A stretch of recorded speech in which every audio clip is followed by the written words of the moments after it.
do. Well, I am rolling, and if you'll just first give me your name, so when I look this tape, I'll know who it is. Arthur Lewis. Arthur Lewis. Okay, and it's all yours, Liz. Well, Arthur, I don't know where to begin except to say I really want to focus on the days of our growing up as children on the Ole Miss campus, which was beautiful then as it is now. And I want to share our memories of what life was like then for us and what experiences we had. I have already said that so far as we were concerned, we weren't intimidated about anything on campus because anybody would help us or tell us anything we wanted to know and not forbid us to go anywhere we wanted to. Nothing was restricted, nothing was closed off. It was go with the wind as you chose. So just comment accordingly and I'll jump in when I want to. Well, I thought about this last night, and I'd like to comment first All right. on one of the things that I think more or less distinguished us from our town friends. Yes. And that is the fact that we had a considerably easier access to what we might call culture. Mm-hmm. Now, you would think that Ole Miss and Oxford being down in the deep South was a long way from great performances. But one tends to forget that the 40s and the 50s were the heyday of Saul Hurok as an impresario controlling most of the Metropolitan Opera singers. Yes. As a result, I heard growing up people like, I don't remember many of them, but I do remember Gladys Swarthout Yes. and Lily Paul. Mm-hmm. Lawrence Melchior was here later while we were students. I remember that distinctly because it involved several major experiences for my family, including finding beer. He refused to drink the water. Well, there's an interesting sidelight to that story.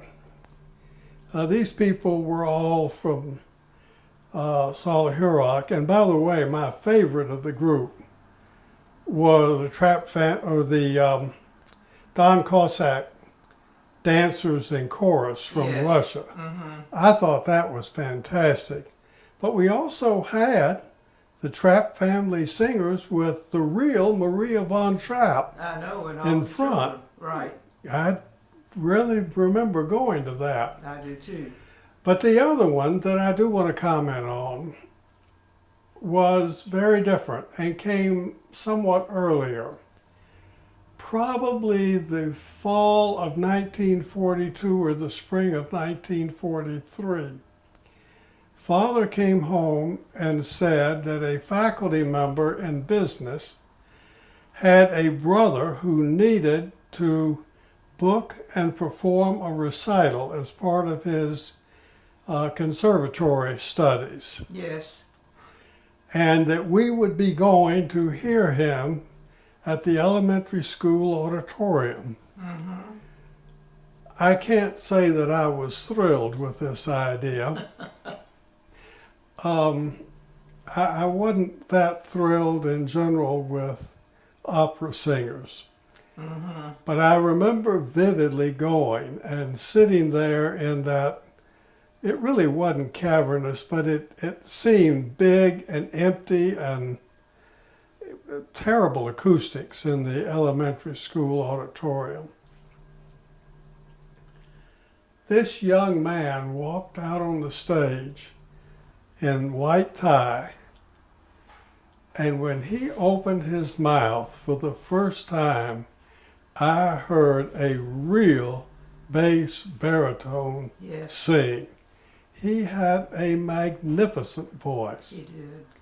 His name was Donald Gramsch, but he sang under the stage name of Donald Graham Correct. and went on to sing with the Met For years.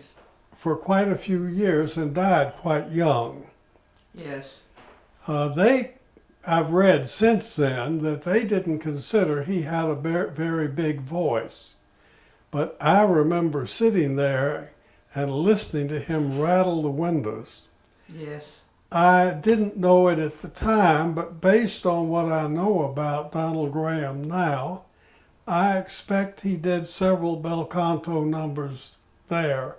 What I remember was what I thought was very beautiful fluidity of his voice. Yes. He really could sing, and I thoroughly enjoyed it. And he was really my introduction to great vocal singing. Interesting story. My other memory of the sopranos in particular, I never at that age cared. They generally sang something from Madame Butterfly or Aida, or occasionally something from La Boheme, I think, and always a song cycle somewhere in the program. Mm-hmm. But I couldn't wait for them to get to the encore because there were two that were done fairly consistently. In my sweet little Alice blue gown, Yeah. and Casey would waltz with the strawberry blonde. Oh, yeah. Mm-hmm. And when we heard those, we knew we were ready to go home. Interesting.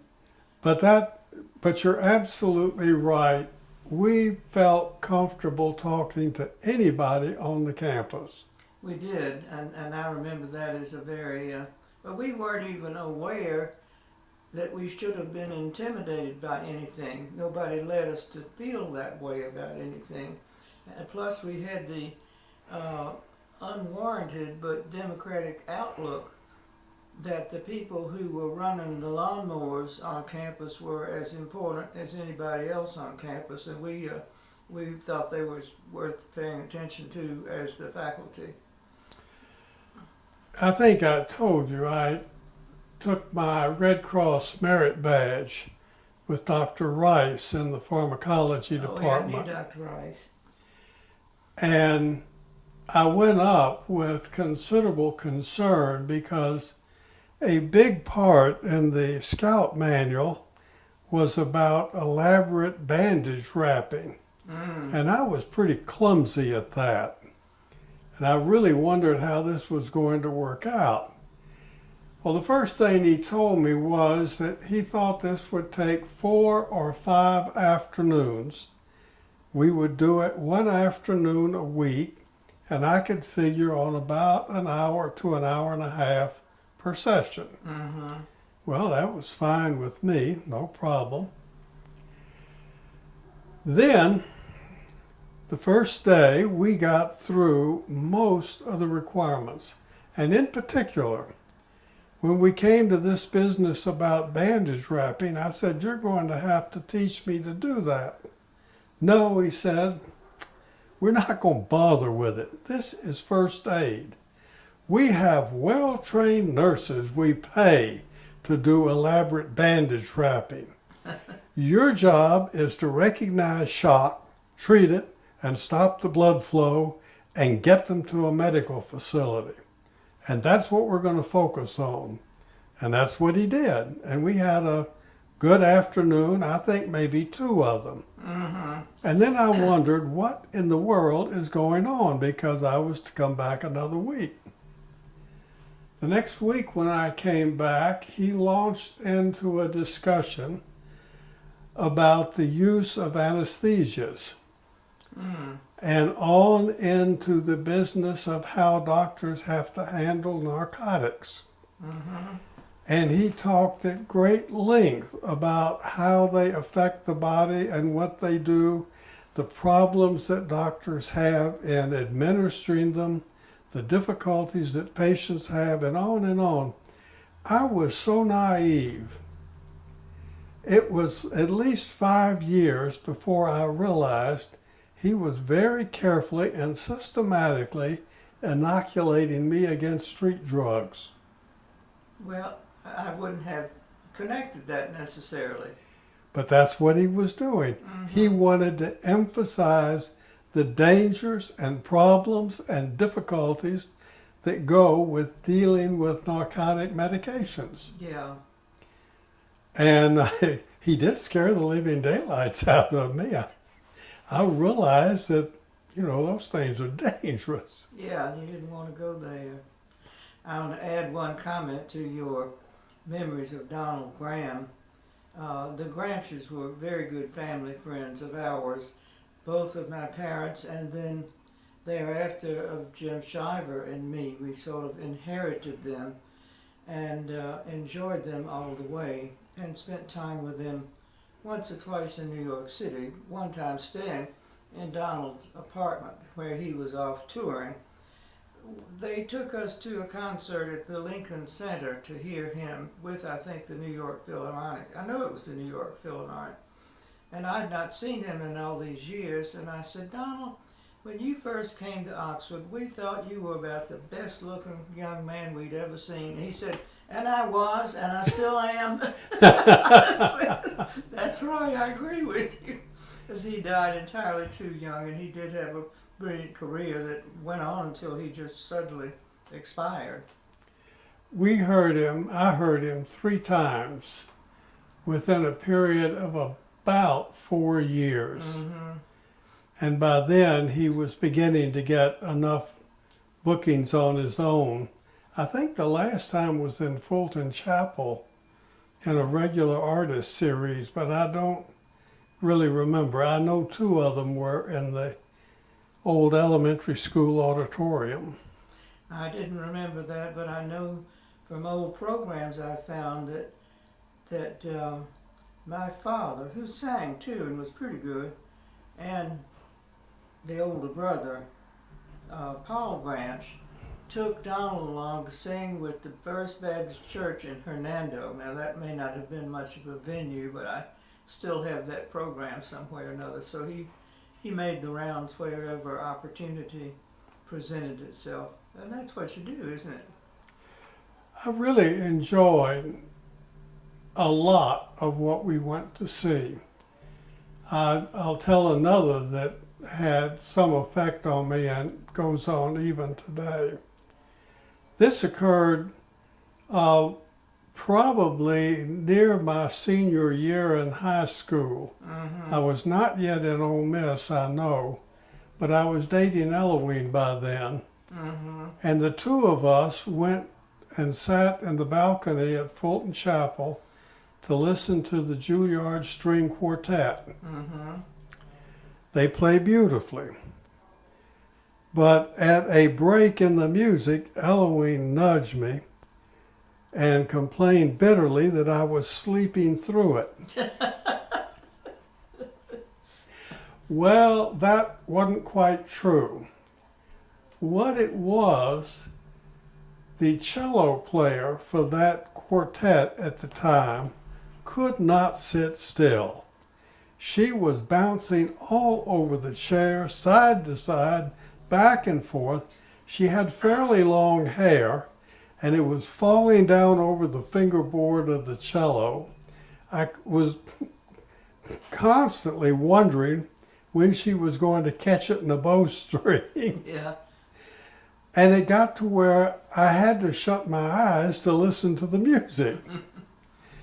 And that still goes on today. If I'm really focusing on listening to somebody or thinking, I have a tendency to shut out everything else so that I can spend my mind on one thing and not be distracted by motion around me. Well, that's a fine talent to have. The other thing at Fulton Chapel was, I remember one Christmas, we went to hear the Messiah, the Christmas portion, and I'm reasonably certain that was during the war. It was a bitterly cold, wet December afternoon, and the steam heat in the Fulton Chapel must have been set on about 100, because we were sitting up there in the balcony just sweating profusely. Mm. I remember Esther Aldrich was on the organ that afternoon. Yes. Of course, that was true for a great many messiahs that we went A to long hear. time. But the Fulton Chapel could be miserably uncomfortable. It could be, and I remember that performance because my father sang in that every time. I remember it being the Fulton Chapel as being the gloomiest place that you can imagine, especially on a rainy, dark afternoon. And I used to, I love the Messiah. It's gotten to be something I want to hear at least once a year, but at that time, and at that age, I was finding it very difficult to sit through. The Messiah doesn't know when to quit. No, it doesn't. When you think they're through, there's another whole section left to it. The same way, Sunday afternoons at my house were mostly the same. We, after dinner, Father would sit down with the last Sunday New York Times, which had come by mail during the week. And at 2 o'clock, we began listening to the New York Philharmonic. Mm-hmm. I think it was 2. It could have started at 1. And like the Messiah, I do remember one Sunday afternoon hearing Beethoven's Ninth the first time. Mm-hmm. And I wondered if they would ever get through with that piece of music. It's lengthy, that's true. But we didn't have music in the house other than that during the war. And the very first thing that my father bought when the war had ended and you could begin to get consumer goods again was a radio with a good record player. We didn't yet have stereo. We were ages from hi-fi. But we got a record player, and I remember 2 of the 3 records that we first bought, Eine kleine Nachtmusik, Yeah. and one of Beethoven's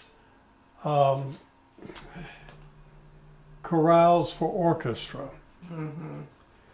which I still think is one of the prettiest pieces of music. But it was Mozart's Eine kleine that really got me started listening to classical music. Yes. Well, that was a good initiation, wasn't it?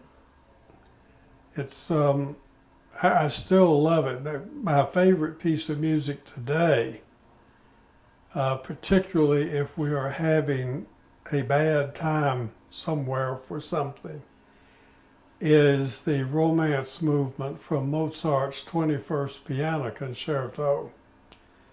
That is an exquisite piece of music and relaxing and soothing and calming, and I recommend it. But all of that, the point of all this is that all that foundation started because we were on a campus where that was accepted. And stressed. And stressed. It was part of life. Yes. And it was a great effort on the part of the people bringing people in for these programs, which my father chaired for a long period of years, to try to stimulate students to take enough interest to come, because I think their feeling was, as you were captivated once you listened, if you can get people to come and sit still and listen, you can then hope they will take something away from the experience. That's really true, and I guess that's my big hope for the Met's production in high definition. Mm-hmm. I just hope people don't. The Met has a real knack. They're either very, very good or they can be very awful. Mm-hmm. 2 years ago, 3 years ago, they did a new production of Hansel and Gretel. And if you haven't seen it, try to avoid it. Well, that won't be too hard to do here in Oxford, Mississippi. Well, it's out and about. It has run on PBS. Well, I guess I just missed it because I'm pretty 'Cause loyal. what's awful is they threw away the libretto, Oh, I see. and they went back to the original fairy tale with an evil stepmother, and they did away with the witch and made him a male cook, and they did away with the forest scene and made that a dinner party. Well, I'd say they were judging on what they based their audience would be rather than the merits of the music. Well, I guess it is, but that's a beautiful piece of music. Anyway, that's part of growing up on the campus.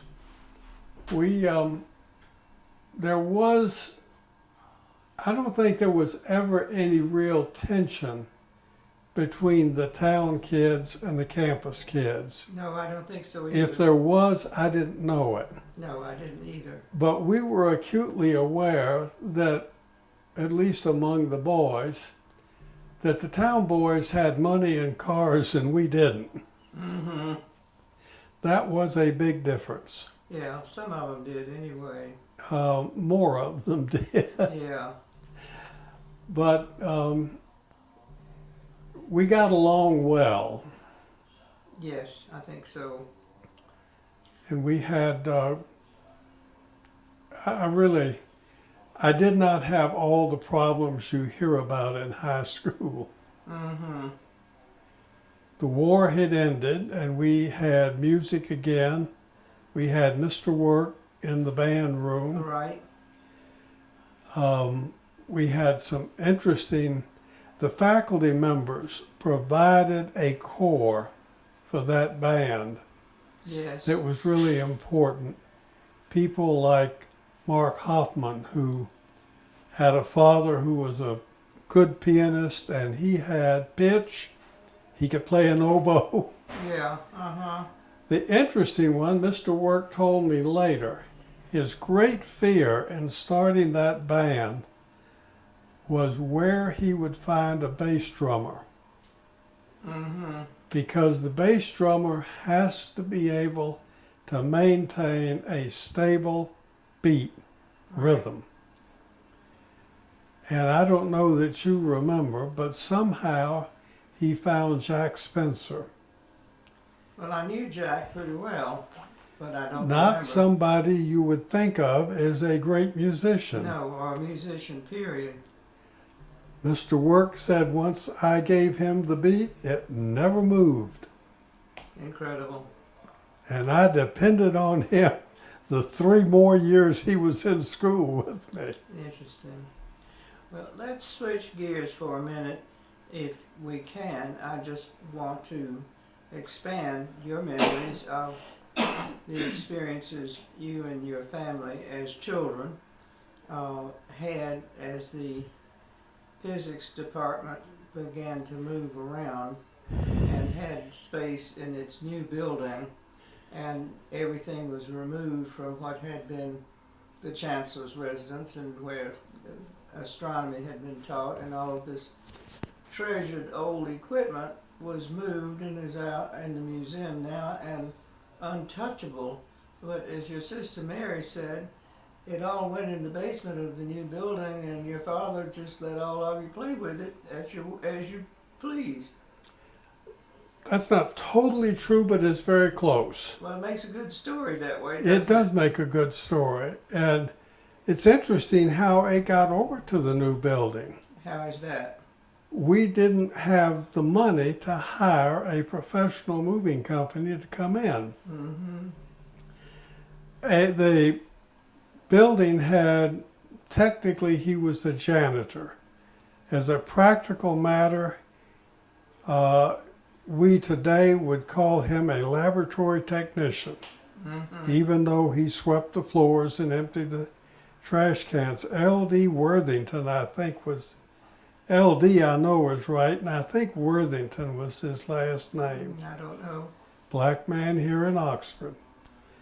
He made up a set of what looked like litters. litters with legs about 10 inches long, wooden. And they would, 2 or occasionally 4 students would bring a litter over, put it at the old building. We would load it up with laboratory equipment, and then they would walk it over to the new building. Which wasn't that far, really. Wasn't that far, but it's a slow way to move things. Right.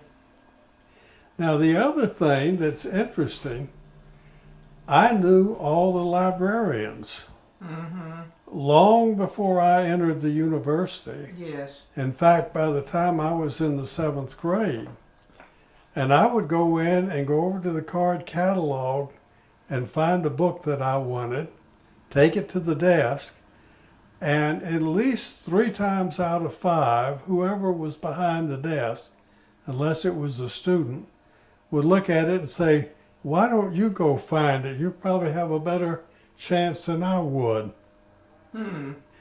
Because I was in and out of the library all the time. That was another difference, I think. Our parents read constantly, and we read. I read almost every detective book the Lafayette County Library had. I read every one of Richard, the oil drilling company that got in trouble in Iraq. Oh. I want to say Halliday, and that's not right. Halliburton. Halliburton. Richard Halliburton. Have you ever read his books? And I have. He was the son of the founder of the company. Had more money than he knew what to do with, and so he traveled. He rowed a boat. I mean, row a boat through the Panama Canal. Oh my. The toll going through the lock was 1 cent. Based on the size of the boat. But he had the 7 wonders of the ancient world, the 7 wonders of the Occident, the 7 wonders of the modern world. They were all his books.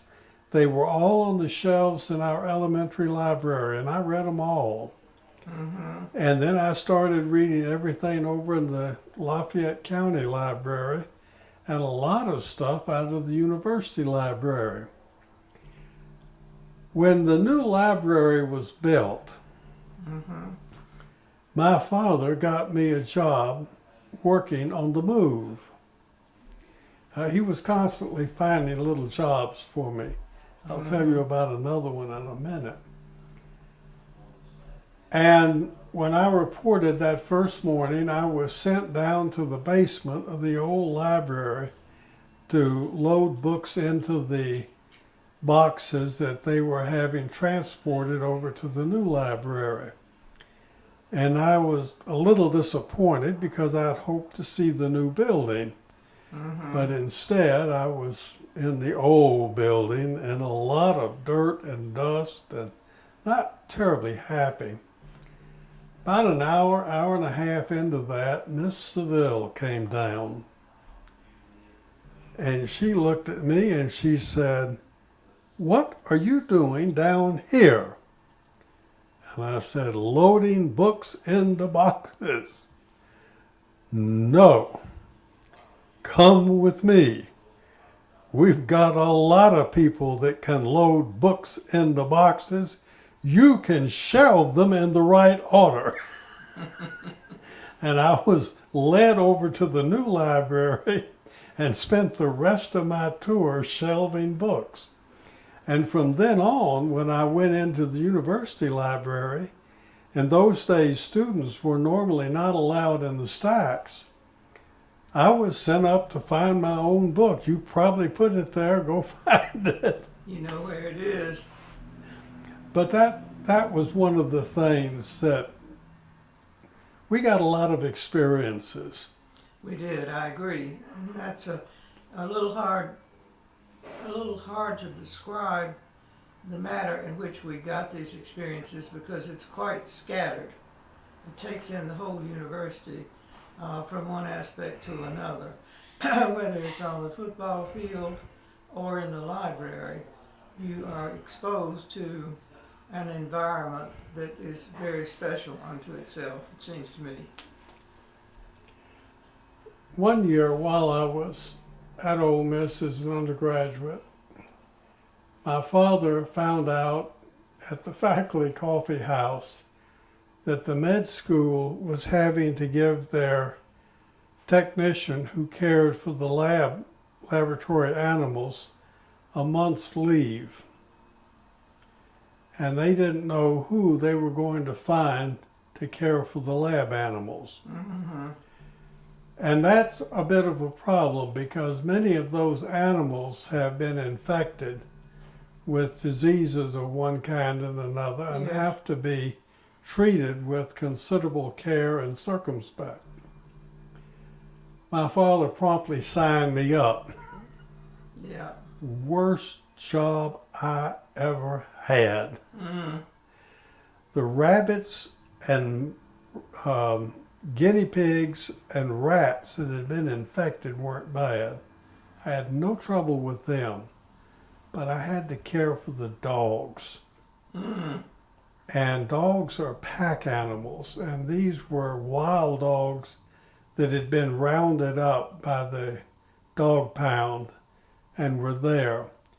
Arthur Guyton was just beginning his work on hypertension, Mm-hmm.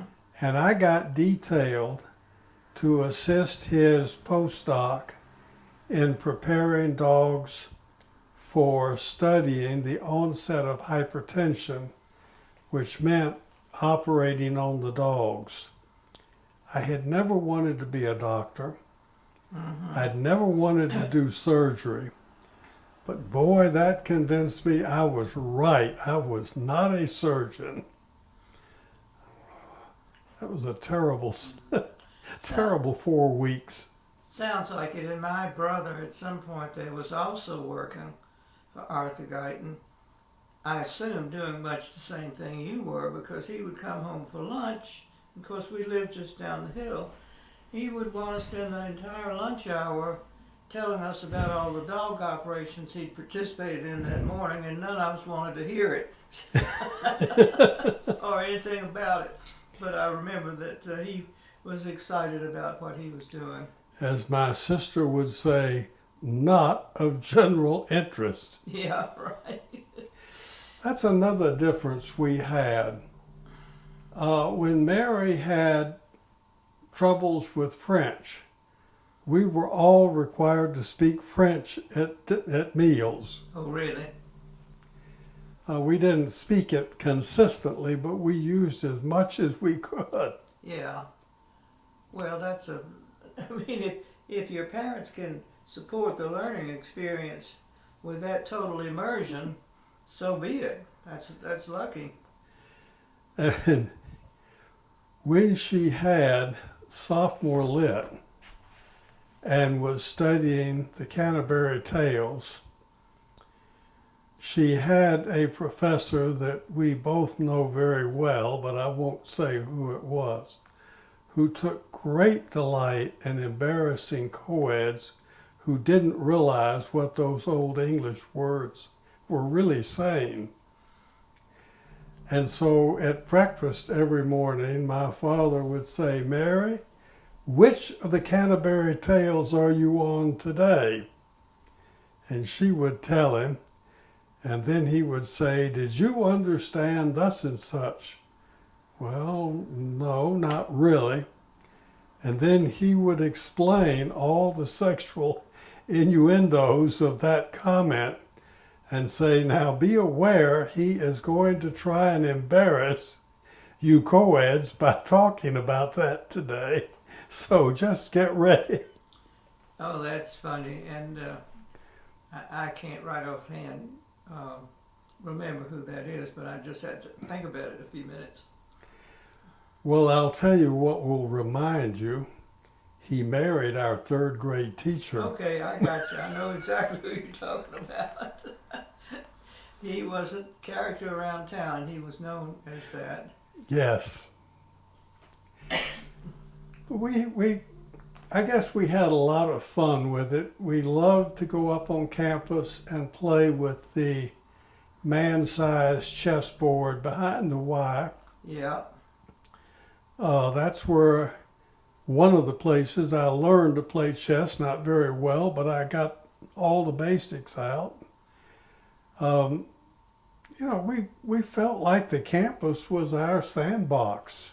Well, and it was, and that's a very nice, succinct way to put it. It was our sandbox, and we were free to do what we wished in that space, and did. And we knew a lot of interesting people. In those days, as you well know, because we've talked about it before, Sunday afternoon was calling time. Yes. I never quite understood how the faculty knew who was calling and who was staying home, but there was some sort of a scheme. Or maybe it just happened chance, I'm not sure. But that way we went and talked to people that most average people don't get to hear.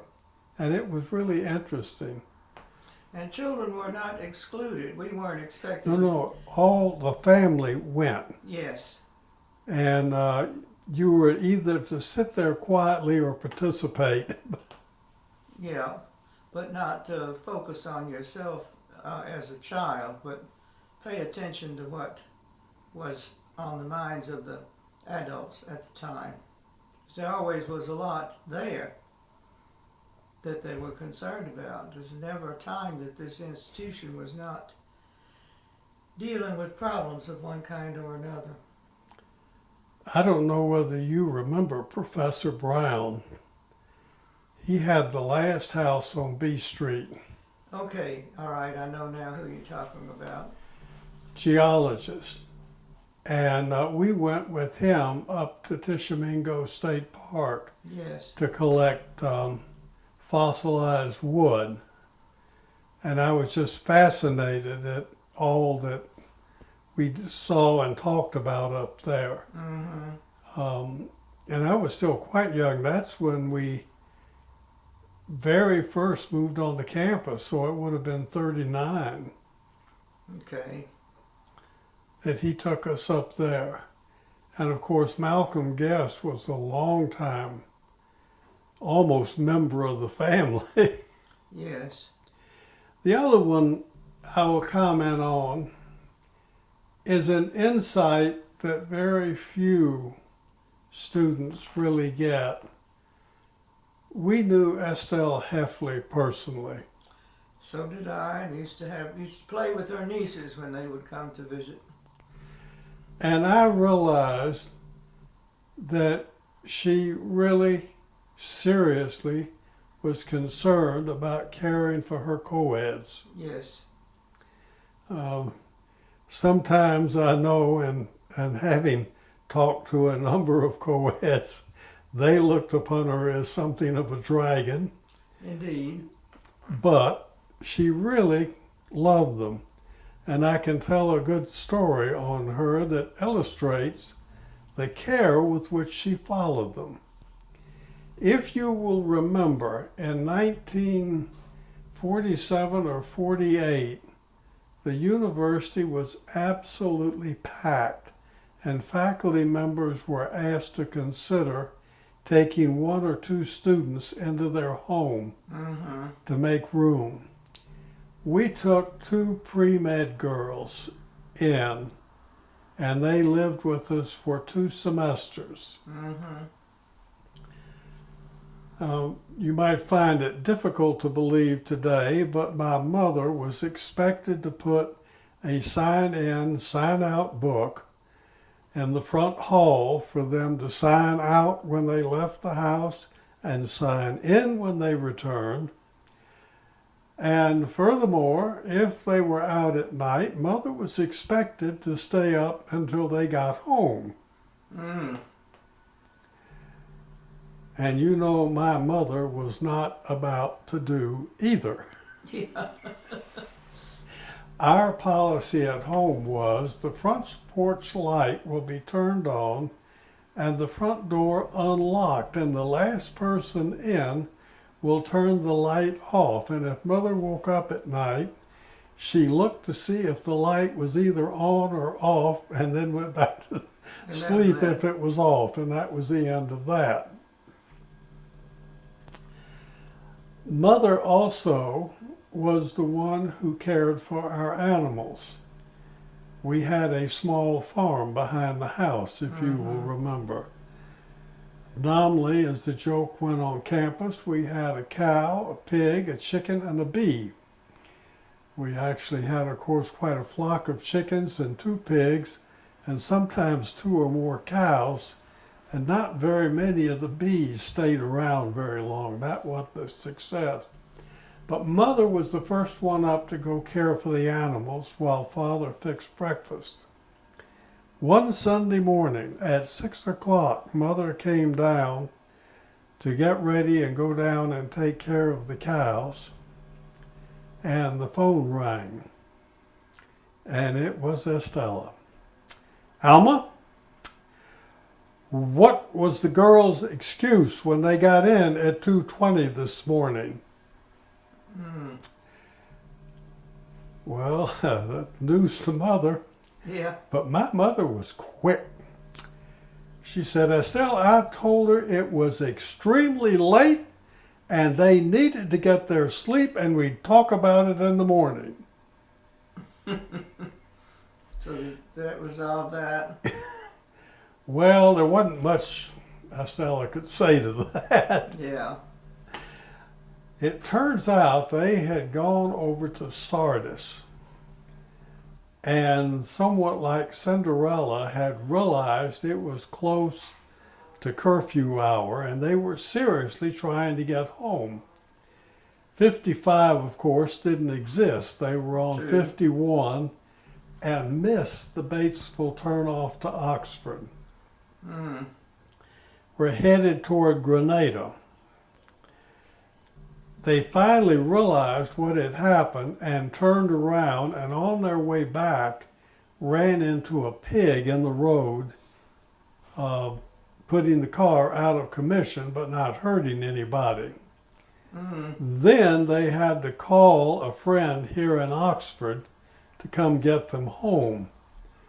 We never knew exactly how Estella Heffley found out they were out that late, but the consensus is that somehow the fact that someone had been called to come help them got through to her, and she knew when they got home.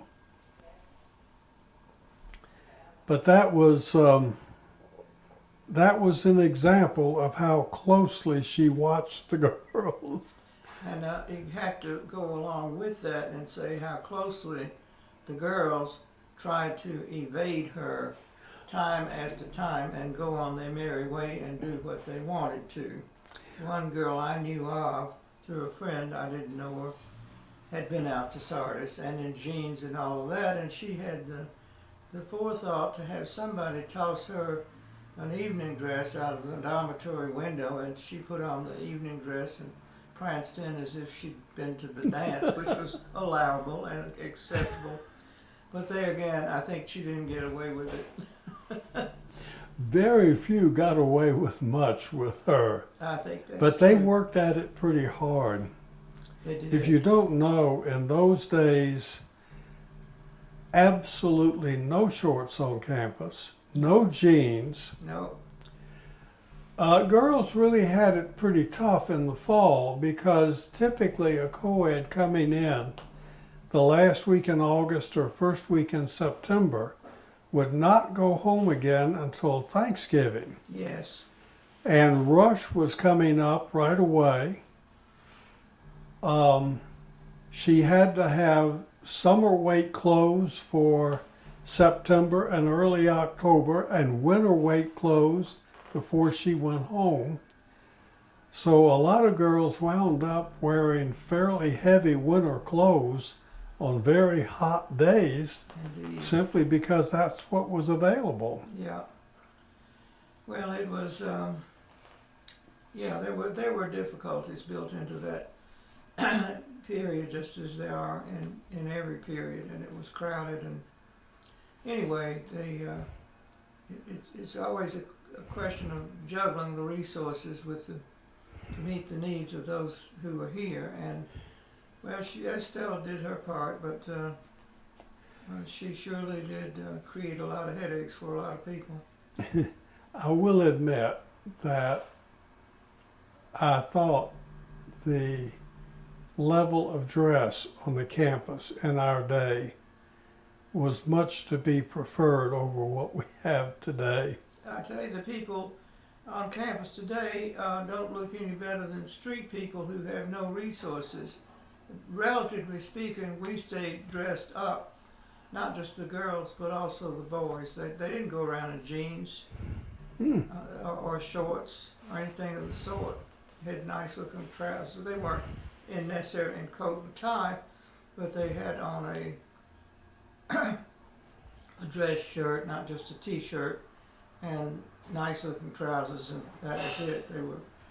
Everybody was kept to a standard that they thought was necessary. I don't know that it took much enforcement to do that. People had nice clothes and they wanted to wear them and not be lacking.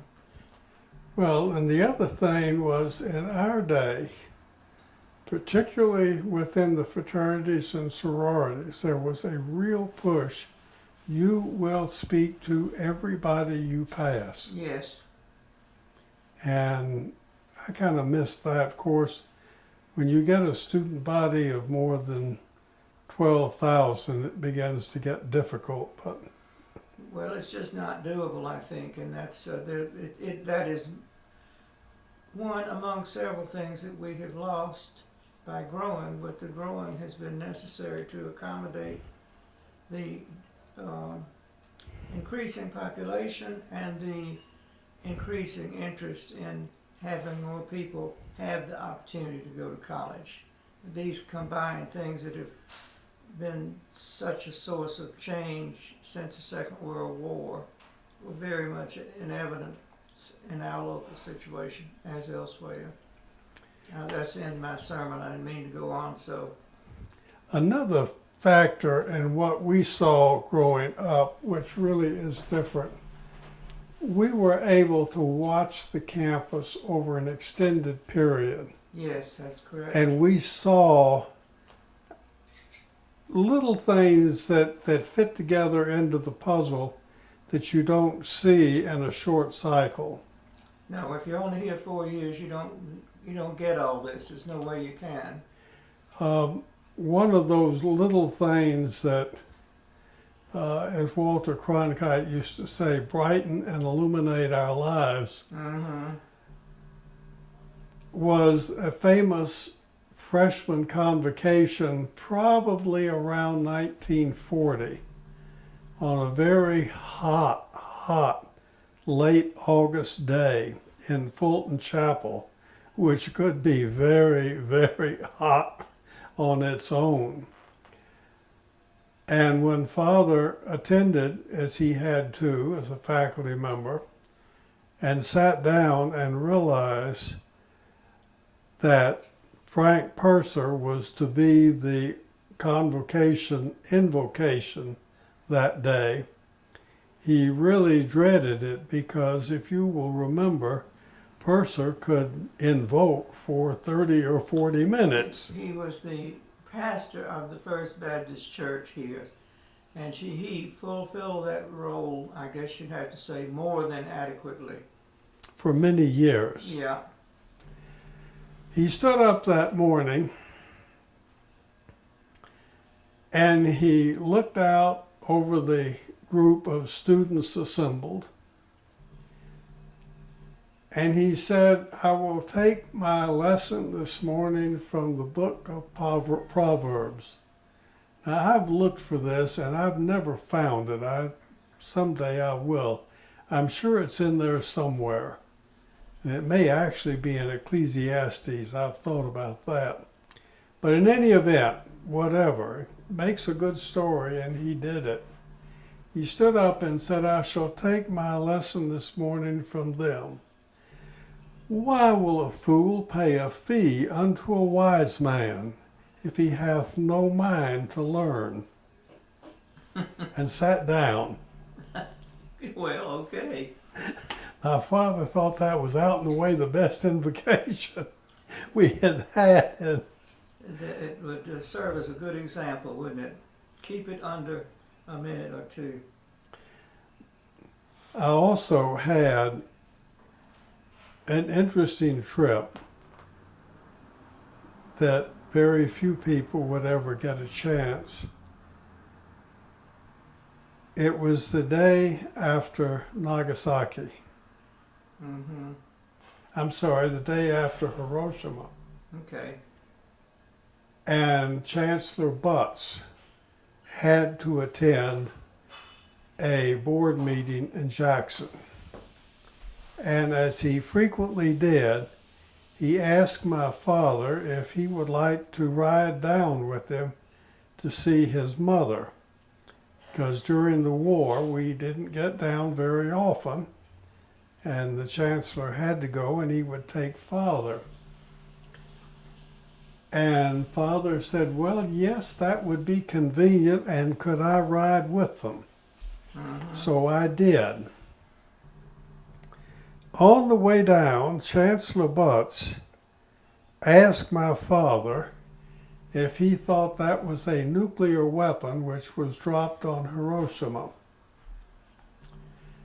And much to my amazement, my father said no. The yield, as reported in the paper, is about 20% too low for the smallest nuclear weapon you could build. Mm. And that absolutely blew me out. I had no idea that he had any knowledge about the yield of nuclear weapons. I asked him later about that, and he told me that he had been called by a friend of his to come to Oak Ridge and help them work on the weapons, and on the advice of Dr. Butts, turned them down. Oh, really? And stayed here to teach. And I learned later, when I got to know more about it, much to the chagrin of the designers, the Hiroshima weapon was about 20% below what they had expected in yield. What happens is you try to design the weapon so that it stays together for 50 generations of neutron production.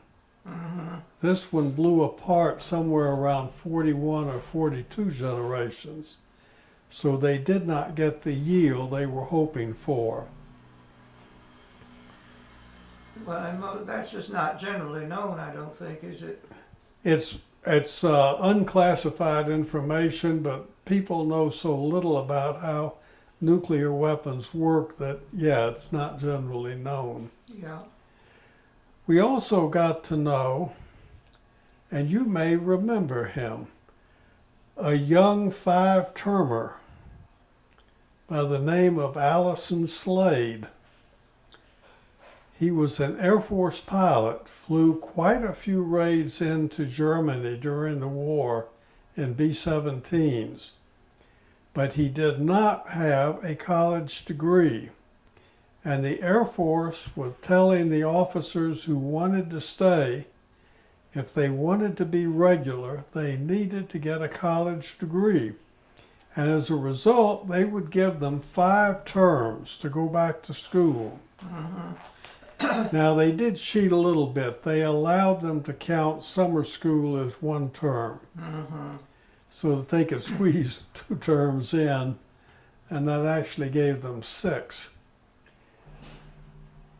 He came back and majored in physics, and in 5 terms he completed, one way or another, some of them by advanced standing exams, 125 or 130 hours of undergraduate work in math and physics. That's impressive. and he tied with one of our friends, Watsy Sumner's, I remember Watsy very well. for the highest scholastic average for 4 years at Ole Miss. Mm. And he did so well, the Air Force allowed him to stay 2 additional terms to get a master's. Mm-hmm. He was then sent to Kirtland, where he worked on weapons. And it was Allison Slade who was given the problem of looking at what happened on the Bikini Atoll when a bombardier dropped a nuclear weapon, one of the fat men, and missed the entire island they were aiming at. That's not funny, but it strikes me that way. Well, it was particularly not funny for the poor bombardier because they were going to give him a flight evaluation board and take away his wings for incompetence. Mm. And Al Slade was given the job of looking at the aerodynamics of that weapon to determine if the bombardier had a case that he let it go at the right point and it wandered away. And the answer was, had you just nailed together a rectangular box, it would have fallen more true than that crazy thing he dropped. It was not the bombardier's fault at all. Yeah. Shortly thereafter, Al Slade rolled his MG down the mountainside coming back from the test site in Nevada to Albuquerque, was paralyzed and came back here and spent the rest of his career in the math department teaching. I don't know why I don't remember him, but I do not. He's dead now, and his grave is just up the hill from the Faulkner plot. Mm-hmm. And he was a good friend of our family, another one of those people that we got to know by being on the campus. Yes. Very intelligent, very hardworking, and a good family man. Well, that's the kind of friends to have. We saw a lot of people like that. We really were fortunate. We remember during the war we had the ASTP here. Yes. And the really funny one, now you talk about going over to the physics department to play with things. This is what we love to play with. You probably don't remember, but from about 1940 until maybe 1942 late, the university ran a civilian pilot training program. I do remember that. For some reason, it may have been something that my second husband Sherwood looked into, because he was an aircraft carrier pilot. Well, originally they were mostly for Army pilots. Mm-hmm. And I remember my father sitting in the living room of Rural Retreat interviewing this young man who wanted to sign up because he wanted to fly. And Father said, I think you should be aware that virtually all of the pilots that we graduate from this program have been assigned to fly gliders. Mm. And if I were you, I would think very hard about that. Indeed. But in any event, my father, who had never flown in an airplane at that point, or at least not much, never flown an airplane, was in charge of the program. And his primary responsibility was teaching meteorology, aerodynamics, and navigation. Mm-hmm. And the pilots down at the airport below Taylor did all the flight training. Right. And they had some laboratory demonstrations of lift and drag wings that you could balance and make them go up and down. We used to love to go turn on the fans and make the wings fly. I bet, yeah. That was a lot of fun. Windhurst machines were great fun. I frequently went over and helped Father set up labs, and during the period of the ASTP, they had all multiple choice questions. And Father would make a grid to put down to score the questions. And he would make 2 of them, and the 2 of us would sit at the table and grade papers, because all you had to do is, if it wasn't blacked in, you drew a red circle around it and went down to the next one. And it was interesting to see what they missed. Yeah, I bet it would be. And it was also interesting, at that time, Father's office was next to the front door of the physics building. Mm-hmm. And after an exam, they would have to collect outside until everyone was out. And then the unit commander would form them up and they would march to the next class. Yeah. They would sit out there as they finished the exam and put together every question on the exam and write it down and keep them in a notebook to pass on to the next class. I see. Father caught on to that, and so he would frequently use similar questions and shift the answers around a little bit Rearrange it. to keep them moving. But Yeah. Well, you have shared with us memories beyond what most other people that I've had the opportunity to talk to, and you remember everything so clearly, so many details, and especially about your life and your role in the specialty of what your father was doing in your family, and it's been a wonderful addition to the material I have. I wouldn't have missed Ole Miss for anything. Yeah, well, it was very special. As I said, I had not really wanted to stay, but I was afraid I was too immature to understand that it absolutely was my best bet and a place that I was going to be successful, where that might not have been the case elsewhere. I don't know. But anyway, I'm glad it was such a positive thing for you. By the way, another interesting one that happened to me after the war, we went back. My mother had not seen her mother for 2 years, and we went back to Washington. Mm-hmm. And while we were there, Father went out to Standards to visit the people he had worked with there Yes. in the high voltage lab, and took me with him. And when we got to the gate, the guard wouldn't let me in. So Father said, well, just sit here with the guard and I will just say hello and leave. Mm-hmm. And we'll leave. Well, I hadn't been there 5 minutes when the phone rang and the guard stammered around a little bit and sent me on and they took me into the high voltage lab where they study lightning strikes. Mm. And fired off one of the lightning guns, if you will, charged up the capacitor, put the full, well, they put about 1/4 of a charge across a piano wire, Mm-hmm. absolutely vaporized it.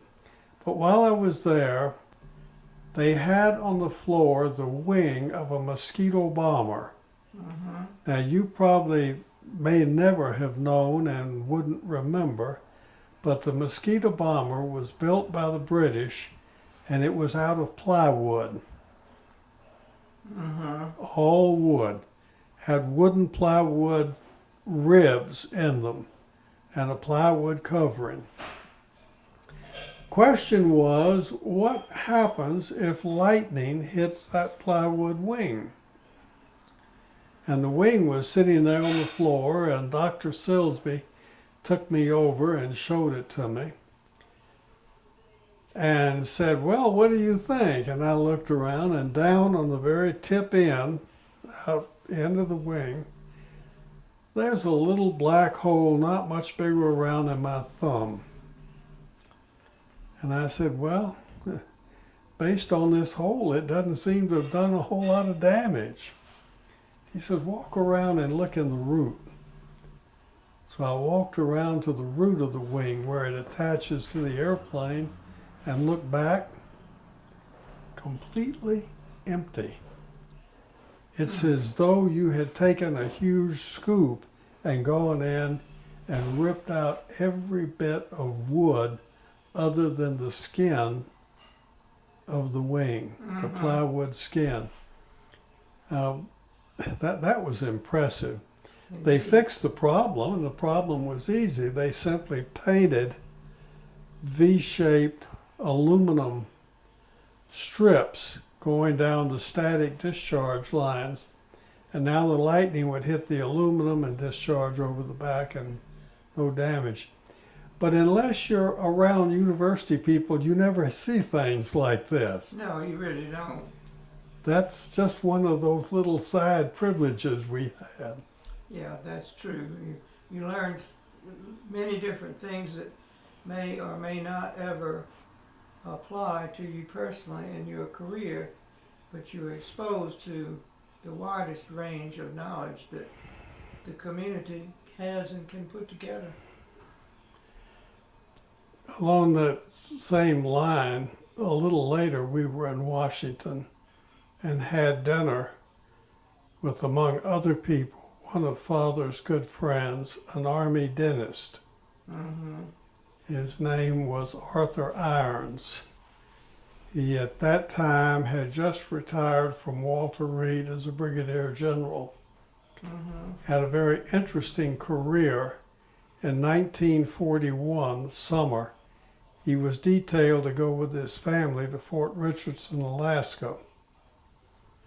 They were awaiting departure when he was sent to the Philippines unaccompanied. And Esther and the children had to go back to Washington. He was in the Philippines when the war began and on Corregidor when it fell, and made the famous Bataan March. He was on a POW ship in Manila Harbor awaiting transport, he assumed, to Japan. When the Air Corps bombed and sank the POW ship, he got off of that. He was put on another ship, and that was torpedoed by American submarines off Pusan, going into Korea. He made it ashore, and then made the Korean march up somewhere in modern-day North Korea, where he was in a POW camp the rest of the war. Well, we had dinner with him. And after dinner, we went back to their apartment for dessert and coffee. And of course, this is the age of entertaining, and coffee is served in demitasse cups at that time of day. As he came around and filled my demitasse cup the second time, he said, "Bring your coffee and come with me. I want to show you some of my mementos." And he took me back to his office, sat me down in front of his desk, and then he pulled up another side chair in front of me. He said, "I understand you have just signed a commitment to accept a commission. You need to know what happened on Bataan. In 1941, the Army had sustained 10 continuous years of being underfunded, undermanned, undertrained, undercared for by everybody. But that doesn't excuse the fact that the Army Officer Corps had developed the morals of a bunch of alley cats.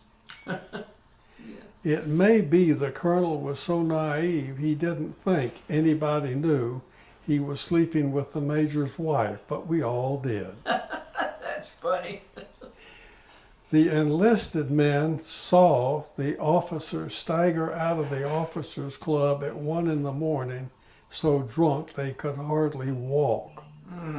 They heard the captain so hungover at the reveille formation he couldn't correctly read the orders of the day.